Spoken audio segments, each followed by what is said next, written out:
Okay, exercise 1.2.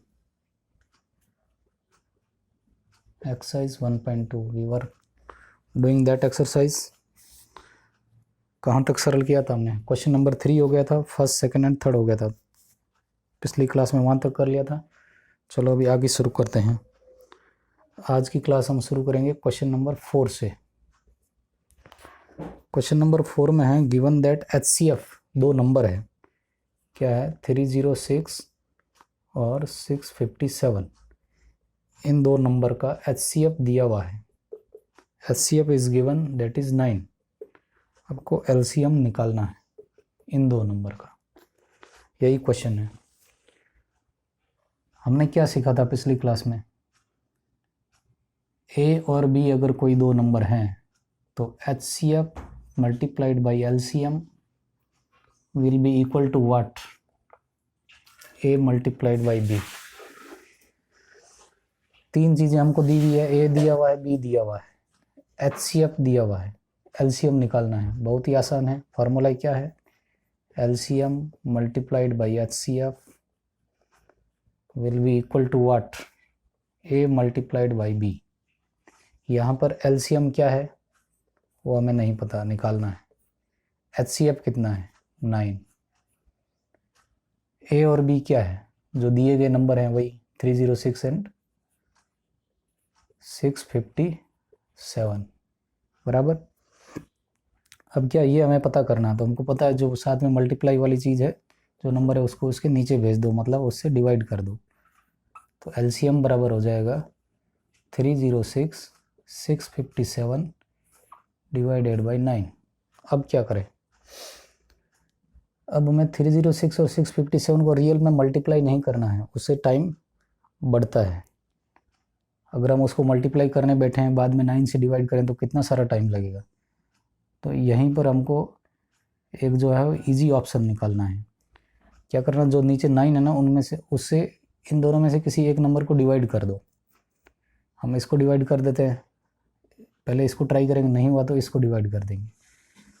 तो क्या 9 की टेबल बोलेंगे 30 में 306 डिवाइड करना, 9 2 जा 18, 9 3 जा 27, 3 टाइम्स जाएगा, 27 के बाद भी 3 बच जाएगा, 3 बच 36 हो जाएगा, तो 9 4 जा 36 हो जाएगा। आया कि नहीं? तो एक नंबर क्या आ गया, 34 ऊपर आ गया और 657 हो गया। अभी 9 तो नहीं रहा, 9 इसमें चला गया ना, 306 की वैल्यू को 34 जितना इसने रिड्यूस कर लिया, अब आगे 9 नहीं आएगा, ये तो पता है ना। तो अब 657 को 34 से मल्टीप्लाई कर दीजिए, ये तो आसान है। 7 4 जा 28, 5 4 जा 20 एंड 2 कितना हो गया 22, 2 6 4 जा 24 एंड 2 26, 7 3 जा 21, 2 5 3 जा 15 एंड 2 17, 1 6 3 जा 18 एंड 1 19। ऐड कर दीजिए 8 3 3 2 12 का 2 एंड 1 1 3 9 12 2 1 एंड 1 2। तो ये आ गया आंसर। LCM कितना आ गया? 2 2 3 3 8। ये हो गया। HCF दिया हुआ था, LCM निकालना बहुत आसान था। अगर हमें ये फार्मूला नहीं पता होता तो हम क्या करते? 306 के फैक्टर निकालते, फिर 657 के फैक्टर निकालते अलग से, फिर उन दोनों फैक्टर को ऐसा लाइन में लिखते जो लंबे लंबे फैक्टर्स होते, बहुत लंबे, फिर उन सभी फैक्टर को हाईएस्ट पावर वाले फैक्टर को आपस में मल्टीप्लाई कर, सभी फैक्टर को लेते विथ हाईएस्ट पावर मल्टीप्लाई करते, तब ये आंसर आता।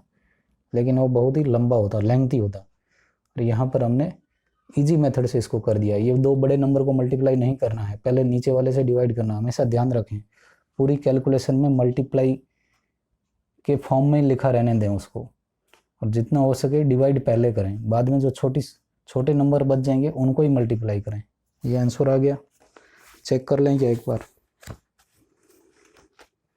1.2 का आंसर, फोर्थ का 22338, 22338 सही है। चलो आगे का, अगला जो है वो यहीं कर लेते हैं इसको।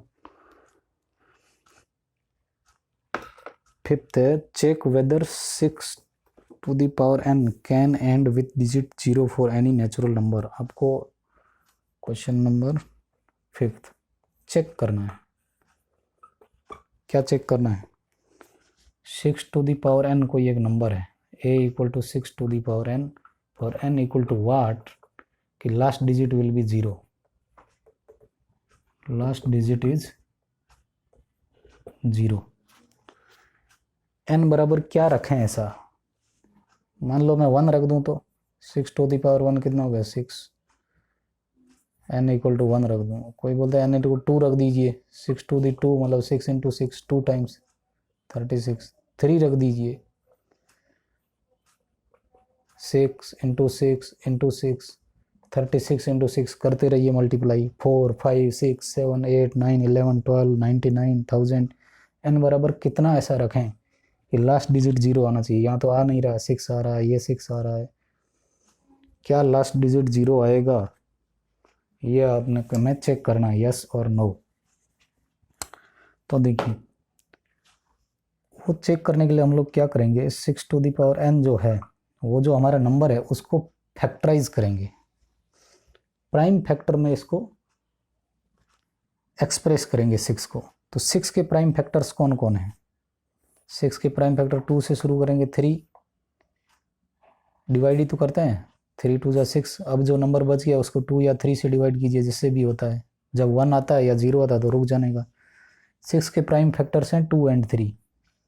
यही दो मिनिमम वो फैक्टर्स हैं जिनको मल्टीप्लाई करने से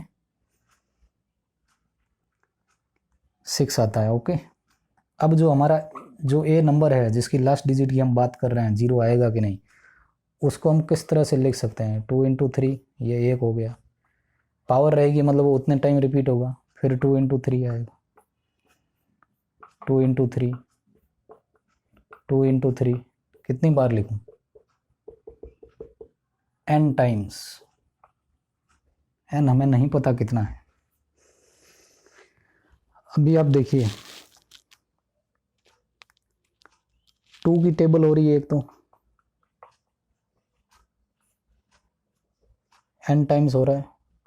मल्टीप्लाई में क्या है, आप ऑर्डर को आगे पीछे भी कर सकते हैं ना। फंडामेंटल अरिथमेटिक सॉल्यूशन वाली जो थ्योरम थी अपनी, फंडामेंटल थ्योरम ऑफ अरिथमेटिक्स, उसमें क्या बोला था कि जो दिए गए फैक्टर है इनके ऑर्डर चेंज कर दो, कोई फर्क नहीं पड़ता। 2, ये 2 मैंने यहाँ लिख दिया, ये 2 यहाँ ले आए, ये 2 भी यहाँ ले आए, ये n टाइम्स ले आए, ये आपस में तो मल्टीप्लाई है। अब 3 का अलग से बना दो एक, कितने टाइम्स हो जाएगा? ये n टाइम्स हो जाएगा। ये आगे का स्टेप यहाँ पे लिखेंगे।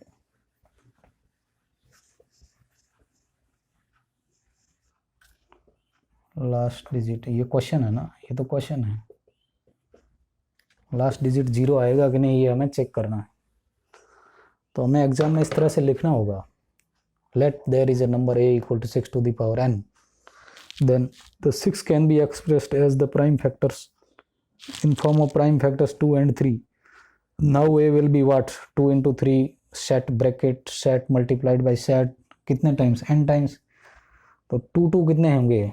n टाइम्स 2 होंगे और n टाइम्स 3 होंगे। अब यहाँ पर एक चीज़ देखते हैं, ये है आपका 2 की पावर n इंटू 3 की पावर n। 2n टाइम्स है मतलब क्या? 2 की पावर n है। अब 2 की टेबल देखते हैं। 2 टेबल नहीं, 2 जब n टाइम्स मल्टीप्लाई होता है तो कैसे बिहेव करता है? 1 टाइम्स होगा तो 2, 2 को 2 टाइम्स किया तो 4, 2 को 3 टाइम्स किया तो 2 इंटू 2 इंटू 2 4, 2 इंटू 2 इंटू 2 8, अभी 2 की पावर 4 16, 2 की पावर 5, फिर से ये 2 से मल्टीप्लाई होगा 32, 2 की पावर 6 64। कहीं पर भी 0 आ रहा है क्या? ये कहीं भी 0 नहीं आएगा। एक तो ये हो गया, हमने टेबल से देख लिया, ये 0 नहीं आएगा। 3 वाले में क्या है? 3 1 में 3, 3 2 में 9, मतलब 3 2 टाइम्स मल्टीप्लाई हुआ 3 इंटू 3 9, 3 की पावर 3 3 इंटू 3 इंटू 3 ऐसा होता है ये। 3 इंटू 3 9, 9 फिर से 3 से मल्टीप्लाई 27, 3 9 27। एक तो हमने इस तरह से देख लिया कि पीछे कहीं तो जीरो आ नहीं रहा है। जब जीरो कहीं आ नहीं रहा है तो लास्ट डिजिट जीरो कब आएगा? जीरो से मल्टीप्लाई हुए बिना कभी जीरो आ सकता है क्या? किसी भी डिजिट में लास्ट डिजिट जीरो कब आएगा? जब ऊपर की किसी भी चीज़ को हम मल्टीप्लाई करेंगे तो उसमें जीरो नहीं होगा, तब तक जीरो कैसे आएगा? कोई भी चीज़ जीरो कब होती है मल्टीप्लाई करने पर? जब वो खुद जीरो हो। ठीक है। और 2 के सीरीज में जीरो कब आता है? जब 2 5 से मल्टीप्लाई हो तब जीरो ऐसा आता है जीरो। या 2 का 2 4 3 ऐसा कुछ भी होगा, जो 5 से मल्टीप्लाई होगा तभी जीरो आएगा।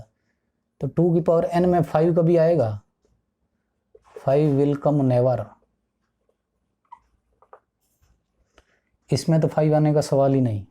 3 9 27 किसी से भी आप मल्टीप्लाई करें वापस 3 की टेबल में, या 3 को 3 से मल्टीप्लाई करें, 2 को 2 से मल्टीप्लाई करें, 2 4 8 16 32, कभी भी ये ऑड नंबर नहीं होगा, मतलब इसमें 5 नहीं आएगा। और 3 में तो 5 आएगा ही नहीं। और 3 का तो कोई चांस ही नहीं है, उसको तो जीरो से कंपेयर ही नहीं करना। सिर्फ 2 ही है जो हमको जीरो दे सकता है। ठीक है। और 2 जब ये 2 2 2 ऐसा मल्टीप्लाई हो रहा है, किसी स्टेप पे अगर 5 आ जाता और फिर अगली बार जो 2 आता, ये दोनों मल्टीप्लाई होकर जीरो बना सकते थे कि नहीं? 3 तो बना नहीं सकता क्योंकि 3 तो ऑड है, 2 इवन है। एक 2 ही है जो जीरो बना सकता है। कब? जब कोई नंबर ऐसा हो जिसका लास्ट में 5 हो। लेकिन 2 2 को आप कितनी भी बार मल्टीप्लाई करें, 2 2 2 कितनी भी बार, लास्ट डिजिट ऑड नहीं आएगा। ऑड नहीं आएगा तो 5 आएगा ही क्या? 5 तो खुद ही ऑड है, नहीं आएगा। इसका मतलब क्या हुआ? आंसर होगा कि 6 टू द पावर n कभी भी लास्ट डिजिट जीरो नहीं आएगा।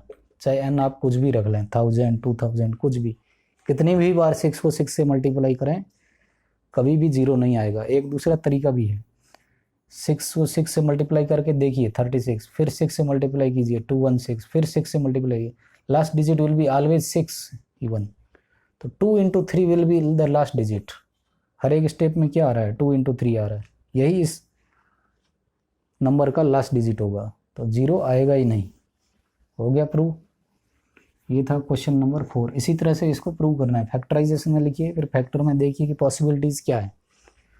पॉसिबिलिटी को कैसे देखा हमने? 2 की पावर n बनाया। अब 2 की पावर n तो कभी ऑड नंबर दे नहीं सकती। ऑड नहीं दे सकती मतलब 5 के आने का कोई चांस नहीं, और 5 नहीं आएगा तो 2 से मल्टीप्लाई होकर जीरो बनेगा? कभी नहीं बनेगा। कोई और नंबर तो जीरो बना नहीं सकता ना। जब भी जीरो का टेस्टिंग हो तो आप 5 को ज़रूर ध्यान में रखेंगे, 5 के बिना जीरो बनेगा नहीं। ये अगला क्वेश्चन है एक्सप्लेन। Question number 6।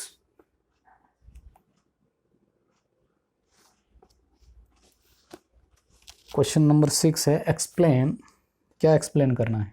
दो नंबर दिए हुए हैं, 7 इंटू 11 इंटू 13 प्लस 13। ये मल्टीप्लाई पहले होगा, प्लस 13 होगा। और दूसरा number 7 multiplied by 6 multiplied by 4 multiplied by 3 multiplied by 2 multiplied by 1 plus 5। जब भी मल्टीप्लिकेशन और प्लस के साइन साथ में दिए गए हों तो मल्टीप्लाई वाले को पहले समझें।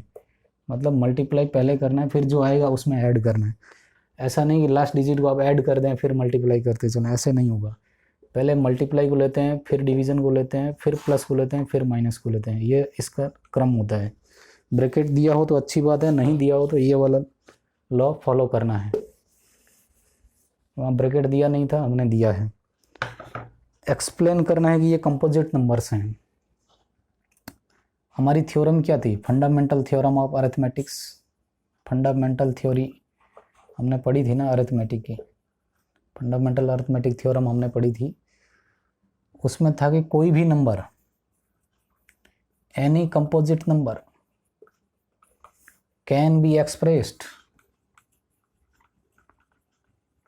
As product of prime factors prime factors के मल्टीप्लिकेशन के रूप में किसी भी नंबर को एक्सप्रेस किया जा सकता है। एनी कंपोजिट नंबर, कोई भी कंपोजिट नंबर होगा उसको उस रूप में एक्सप्रेस किया जा सकता है। मतलब कि कंपोजिट नंबर का मतलब क्या हुआ, वो नंबर जो प्राइम फैक्टर के मल्टीप्लिकेशन से बना है। थ्योरम तो इतनी है, यही सिंपल याद रखना है कि कोई भी कंपोजिट नंबर, थ्योरम ऐसी है, कंपोजिट नंबर प्राइम फैक्टर के मल्टीप्लिकेशन से बनता है। F1, F2, F3 ये प्राइम फैक्टर्स हैं। इसका मतलब ये हुआ कि प्राइम फैक्टर के मल्टीप्लिकेशन से जो नंबर बनता है उसको कंपोजिट नंबर बोल सकते हैं। अब देखिए ये सब प्राइम फैक्टर्स हैं क्या, आपको ऐसा सॉल्व करते समय ऐसा लिखना है, सॉल्यूशन क्या लिखना है, since 7, 11, 13 are prime numbers, let there is a number a, let there is a number n which is equal to 7 into 13 into 7 into 11 into 13 इसके इक्वल है। कोई हमने एक नंबर मान लिया n जो 7 into 11 into 13 के इक्वल है। क्यों इक्वल है, क्योंकि हमें पता है ना 7, 11 और 13 प्राइम फैक्टर्स है, प्राइम नंबर्स हैं। क्यों है प्राइम नंबर, क्योंकि not divisible by any other number, any other integer other than 1 and self. इसको आप डिवाइड कर सकते हैं क्या किसी से, 7, 11 और 13 को सिर्फ 1 से और सेल्फ से, 7 से ही, 11 को भी 13 को भी। तो ये प्राइम नंबर से, और प्राइम नंबर को जब मल्टीप्लाई करते हैं, मतलब ये फैक्टर्स हैं किसी के, तो ये नंबर n बन गया, n, और n प्लस 13 क्या है, एक और नेचुरल नंबर है n2, ये भी एक नेचुरल नंबर होगा, नेचुरल नंबर। तो फैक्टर्स की फॉर्म में फैक्टर्स को जब मल्टीप्लाई करेंगे, आपकी थ्योरम वही बोलती है ना, F1, F2, F3 composite number होता है, फैक्टर के मल्टीप्लिकेशन के रूप में एक्सप्रेस किया जा सकता है। तो ये हो गया आपका कंपोजिट नंबर, फिर उसमें एक नंबर ऐड किया तो ये कंपोजिट नंबर ही है, कंपोजिट नंबर। सेम लॉजिक यहाँ पर है कि 6 को आप फैक्टर कर दीजिए 2 into 3, 4 का भी फैक्टर कर दीजिए 2 into 2। अब फिर से इस फॉर्म को लिख दीजिए, 1 into 2 की पावर कितने हो गए, 1, 2, 3, 4 हो गया, 4, 3 की पावर 2 हो गया, फिर 5, फिर 7 प्लस 5, ये क्या हो गए, प्राइम फैक्टर्स हो गए, प्राइम नंबर्स हैं, है ना। 1 into यहाँ पर 2 की पावर मैंने 4 लिख दी, क्योंकि मैंने 6 को और 3 को 4 को कन्वर्ट कर दिया है प्राइम फैक्टर्स में। और प्राइम फैक्टर्स को जब मल्टीप्लाई करते हैं तो एक कंपोजिट नंबर बनता है। कंपोजिट नंबर में एक नेचुरल नंबर हमने और ऐड कर दिया तो ये भी एक कंपोजिट नंबर है, क्योंकि यहाँ पर यूक्लिड थ्योरम भी लगा सकते हैं, a = BQ + R। ये R रिमाइंडर है, ये एक नंबर आ गया BQ, और नया जो a नंबर बना वो कंपोजिट नंबर हो गया। सिंपल है कि नहीं। वैसे नहीं पूछे जाते ऐसे क्वेश्चन, फिर भी बेसिक थ्योरम आपको याद होनी चाहिए। अब जो अगला क्वेश्चन है वही मेन है, वो आपकी सारी एप्लीकेशन को प्रूव करेगा। आप उसमें अभी तक जो सीखा है हमने, एक्सरसाइज 1.2 का last question, question number 7, book देखें एक्सरसाइज नंबर 1.2 पेज नंबर 11 में, क्वेश्चन नंबर 7 में क्या बोलता है। क्वेश्चन नंबर 7 में ऐसा है, there is a circular path around a sports field. ये सर्कुलर पाथ है, ये अंदर आपका स्पोर्ट्स फील्ड है, स्पोर्ट्स फील्ड मतलब क्रिकेट का मैदान ही पकड़ लो, ये अपना क्या है, क्रिकेट का मैदान। ये सर्कुलर पाथ है। सोनिया टेक्स 18 मिनट्स, यहाँ लिख देती है, सोनिया कितना मिनट लेती है, 18 minutes to drive 1 round of the field. यहाँ से शुरू कर दीजिए, यहाँ से शुरू करना है, ऐसा वापस आना। एक राउंड के लिए वो 18 मिनट्स लेती है, 18 मिनट्स पर राउंड, ठीक है। While Ravi takes 12 minutes Ravi वाला यहाँ लिख दीजिए, वो क्या करता है 12 मिनट्स लेता है, मतलब उसकी स्पीड ही इतनी है, क्या है स्पीड ही इतनी है 12 मिनट्स पर राउंड, मतलब वो 12 मिनट में ही एक राउंड पूरा कर लेता है और सोनिया 18 मिनट्स में करती है। Suppose they start both at the same point and same time, वो एक साथ शुरू करते हैं और दोनों ड्राइव करते हैं, go in the same direction, after how many minutes they will meet again at the starting points. कई बार मिल सकते हैं वो दोनों, ऐसा ये चालू हो गया, ये चालू हो गया। अभी ये जो अपना प्लेयर है ये स्लो जाएगा क्योंकि इसको 18 मिनट लग रहे हैं, और ये फास्ट जाएगा, ये आगे आ जाएगा, फिर ये आएगी, फिर ऐसा, तो कितने मिनट बाद वो आपको फिर से यहाँ मिलेंगे। तो सॉल्व कैसे करना है, let they will meet after minimum time, meet after minimum minutes से टी, वे टी टाइम पे मिलेंगे। और उन्होंने शुरू किया था let they have started at T equal to 0। ये तो सिंपल है, हमने 0 सेट किया और हमने बोल दिया कि किसी टी टाइम पे मिलेंगे। बहुत ही आसान है कि नहीं, हमें नहीं पता टी कितना है, हमें वही तो निकालना है कि वो कितने मिनट बाद मिलेंगे। ऐसे तो बहुत सारे टी आ सकते हैं कि वो पहली बार मिले, दूसरी बार मिले, हमें क्या निकालना पहली बार वो कब मिलेंगे, यही क्वेश्चन है ना। यहाँ से निकलने के बाद फर्स्ट टाइम वो कब मिलेंगे, तो वो आपका मिनिमम मिनट होगा, जो पहली बार मिलेंगे वही तो पहला मिनट होगा। कितने मिनट मिलेंगे, मतलब 30 मिनट, 50 मिनट, 60 मिनट बाद कभी ना कभी मिलेंगे, तो वो आपका फर्स्ट टाइम का मिनट्स हो गया, उसको कह दिया आपने टी। तो अब टी मिनट में सोनिया ने कितने राउंड लिए, टोटल राउंड्स, क्योंकि जो भी खिलाड़ी यहाँ से यहाँ आ रहा है वो अपना राउंड कंप्लीट करके आ रहा है, 10, 15, 20, पता नहीं कितना आ रहा कि नहीं आ रहा, दोनों एक साथ चले टाइम टी इक्वल टू 0 पे, और टी मिनट बाद वो दोनों मिल रहे हैं। टी हमें नहीं पता, टी इज़ अननोन, यही फाइंड आउट करना है। तो टी मिनट में दोनों ने अलग अलग कितने राउंड किए होंगे ये पहले निकाल लो। तो टोटल राउंड सोनिया ने कितने किए होंगे, 18 मिनट में एक राउंड कर रहा है, उसको ध्यान रखें, 18 मिनट्स में एक राउंड पूरा हो रहा है। 1 मिनट में कितना राउंड पूरा होगा, 1/18। टी मिनट में कितना राउंड पूरा होगा, t/18।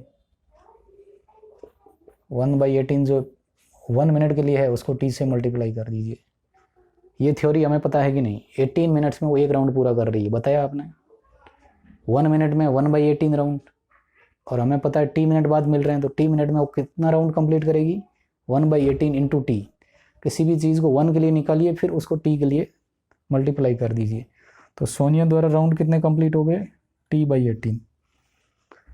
सेम चीज़ रवि के लिए, 12 मिनट्स में 1 राउंड कंप्लीट करता है ये, जैसे कि रेस में दिया हुआ है 12 मिनट्स पर राउंड। 1 मिनट में कितना राउंड करेगा, 1/12।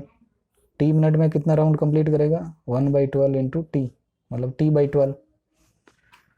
रवि ने कितने राउंड कंप्लीट कर लिए, t/12।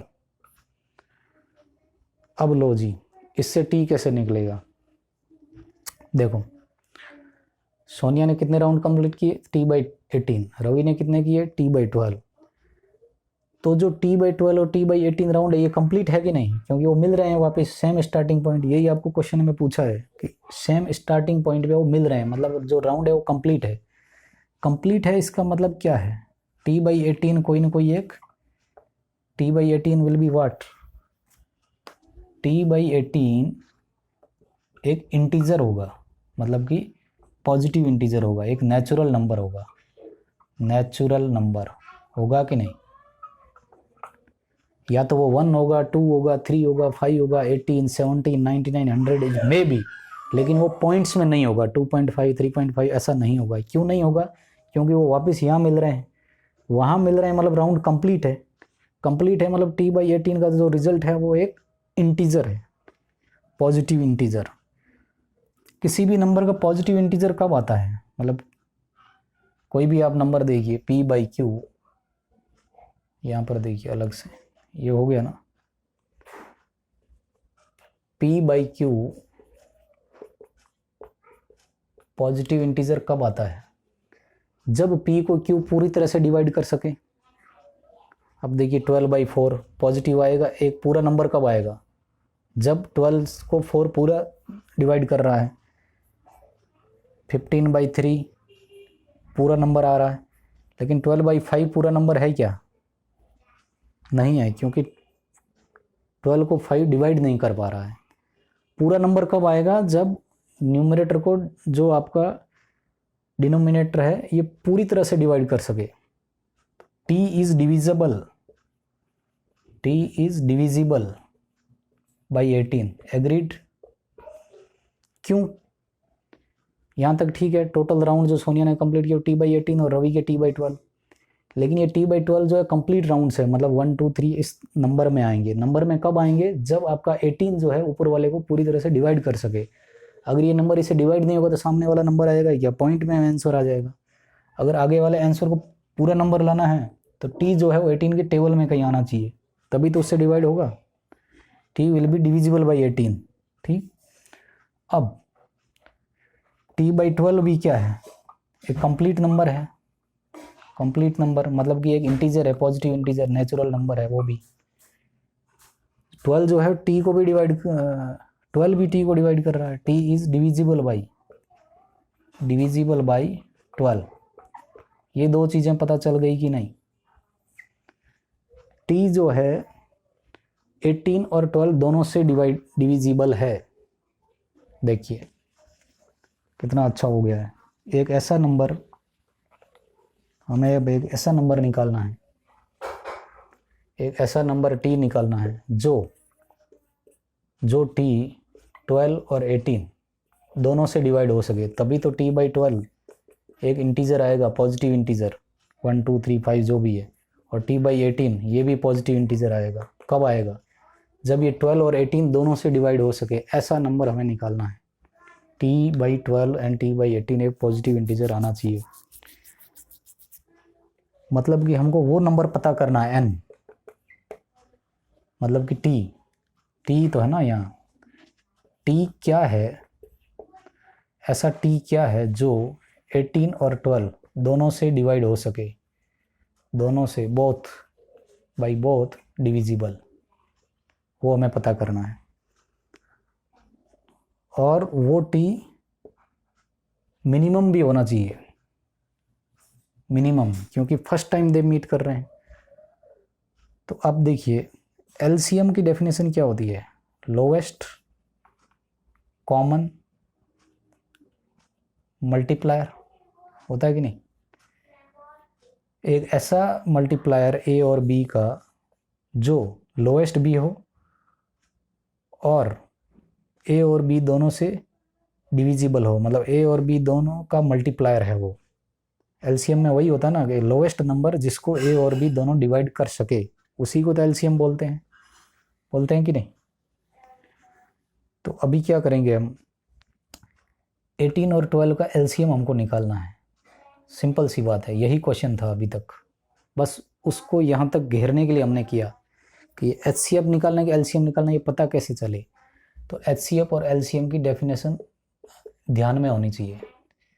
एक ऐसा हाईएस्ट नंबर जो दिए गए दोनों नंबर्स को डिवाइड कर सके, वो होता है एचसीएफ। कोई भी एक नंबर जो दिए गए 2 नंबर या 3 नंबर, जो भी नंबर को डिवाइड कर सकता है, वो हाईएस्ट भी हो, मतलब उससे बड़ा कोई ऐसा नंबर नहीं। ये मैंने पहले की क्लास में बताया। एलसीएम वो लोएस्ट नंबर जो दिए गए 2 या 3 नंबर, जो भी नंबर है, उन सभी नंबर से डिवाइड हो सके, और वो छोटा भी हो, उससे छोटा और कोई नंबर नहीं होना चाहिए। तो यहाँ पर हमको वही तो पता करना है कि वो लोएस्ट नंबर कौन है जो इन दोनों से डिवाइड हो सकता है, 18 और 12 से। तो कुल मिला के हमको क्या निकालना है, कुल मिला के निकालना है एलसीएम। क्या निकालना है, एलसीएम।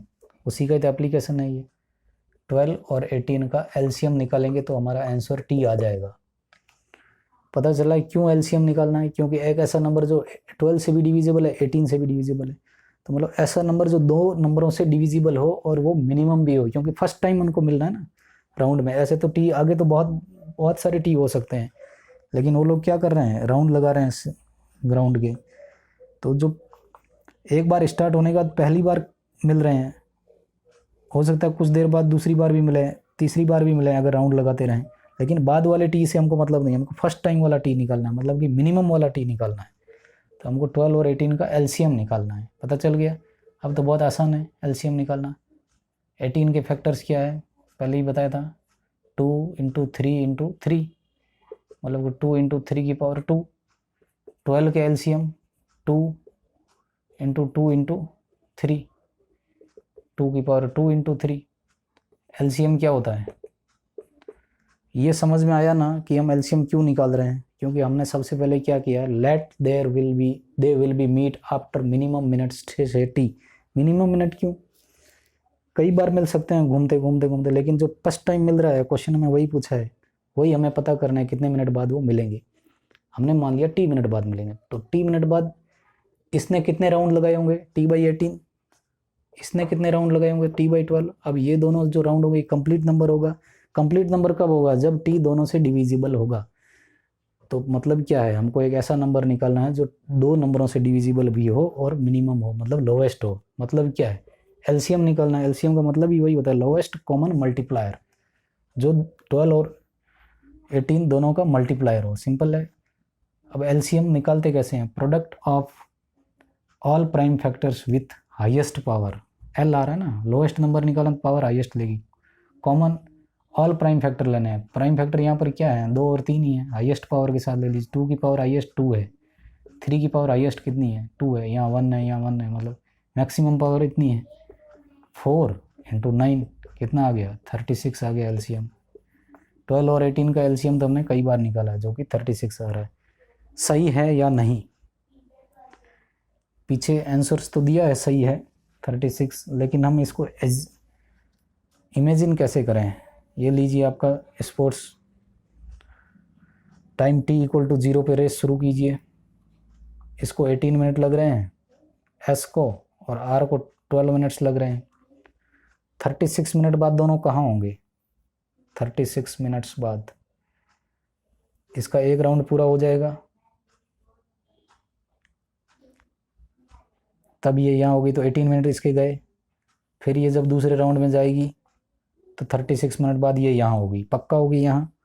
फर्स्ट 18 मिनट में एक राउंड कंप्लीट किया, फिर एक और 18 मिनट में दूसरा राउंड कंप्लीट किया, तो मतलब कि सोनिया के 2 राउंड हो गए, और ये वापस यहाँ मिलेगी। रवि कहाँ मिलेगा, 12 मिनट में एक राउंड कंप्लीट किया, 12 मिनट हो गए। 24 मिनट में दूसरा राउंड कंप्लीट किया, फिर 12 मिनट लिया, और 36 मिनट में वो भी यहाँ मिलेगा। तो दोनों फर्स्ट टाइम यहाँ मिल रहे हैं कि नहीं, तो उसके राउंड हो गए रवि के 3, मतलब उस वक्त वो 3 राउंड पूरा कर सके। ऑफकोर्स 36 मिनट है, 12 मिनट की स्पीड है उसकी, तो 3 राउंड वो पूरा कर चुका होगा। सोनिया 2 राउंड पूरा कर चुकी होगी, तो ये 2 राउंड पूरा कर चुकी होगी, और ये तीसरा राउंड पूरा कर चुका होगा। t/12 t/12 okay. तो ये कंप्लीट नंबर आया कि नहीं, 2 और 3 एक इंटीजर आया कि नहीं, क्योंकि वो राउंड अपने कंप्लीट कर रहे हैं। समझ गए होंगे। तो एक्सरसाइज 1.2 जो है ये हमने पूरी सॉल्व कर लिया आज। अब हम आगे चलेंगे, इरेशनल नंबर, रेशनल नंबर, इस तरह के क्वेश्चन आते हैं एग्जाम्पल में। प्रूव दैट क्या होता है उसमें आपको प्रूव करना रहता है कि दिया गया नंबर रैशनल है कि इरेशनल है। देखिए कोई भी नंबर रहता है, √2 है, √5 है, 99/3 है, ऐसा कोई भी नंबर रहेगा, आपको पूछेगा प्रूव दैट कि ये रैशनल है, प्रूव दैट कि ये इरेशनल है, रैशनल है, फाइंड आउट कीजिए। इस तरह के क्वेश्चंस रहेंगे। तो इसके पहले हम थ्योरी पढ़ेंगे आगे वाली क्लास में, फिर उसके एक्सरसाइज जो बच गई है आगे की 1.3 या जो भी है, और जो भी एग्जाम्पल्स है उनको पूरा डिटेल से सॉल्व करेंगे, और अच्छे से समझ के एक एक थ्योरेटिकल पॉइंट को पहले पूरा सॉल्व करेंगे आगे की क्लास में। ओके।